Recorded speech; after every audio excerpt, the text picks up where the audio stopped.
নমস্কার বন্ধুরা, অসীমার রান্নাঘরে সকলকে স্বাগত। আজ আমি এক অতি সহজে অত্যন্ত সুন্দর এক রেসিপি বানাবো। তাহলে চলুন দেখা যাক।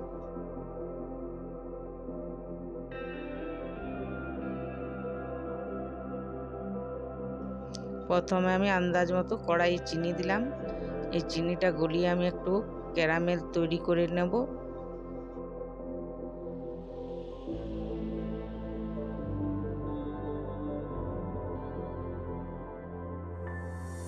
ক্যারামেল তৈরি হয়ে এসছে। দেখছেন বন্ধুরা, চিনিটা গলে এসছে, কালারটা খুব সুন্দর হয়ে এসছে। এরপর কফি দেবো, তাতে কালারটা আরও সুন্দর হবে এবং খেতেও ভালো লাগবে। এরপর আমি আগের থেকে গরম করে রাখা দুধটা দিয়ে দিলাম। দিয়ে কিছুক্ষণ নেড়ে চেড়ে ভালো করে মিশিয়ে নেব।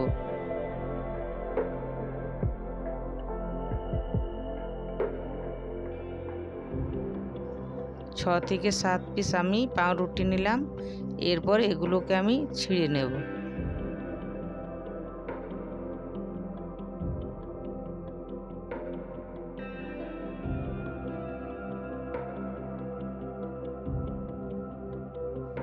এরপর আমি ওই ছিঁড়ে রাখা পাউরুটিগুলো দুধের সাথে দিয়ে মিশিয়ে নেব।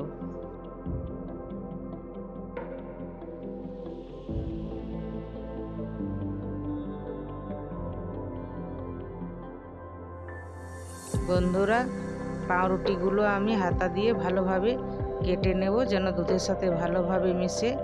এবং আমি এরকমভাবে নেড়ে নেড়ে পাউরুটি দুধ একসাথে ঘন করে নেব।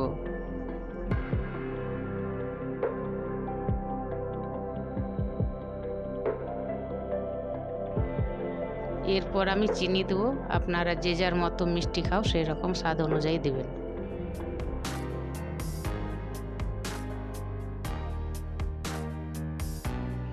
এক চামচের মতো ঘি দিলাম।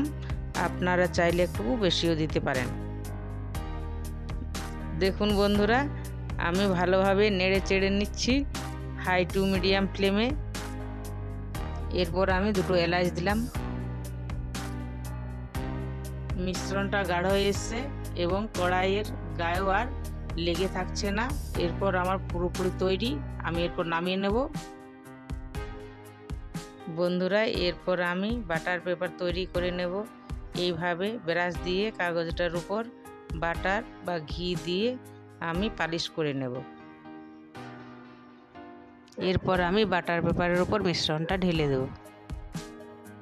ডেকোরেশনের জন্য কাজু আর আমন্ড আমি কুচনো দিলাম। আপনারা চাইলে অন্য কিছু দিতে পারেন।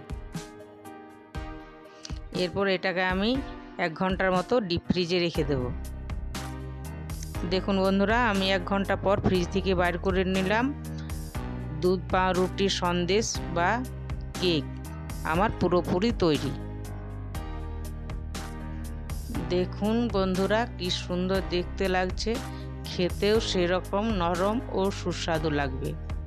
আপনারা সবাই বাড়িতে ট্রাই করে দেখবেন।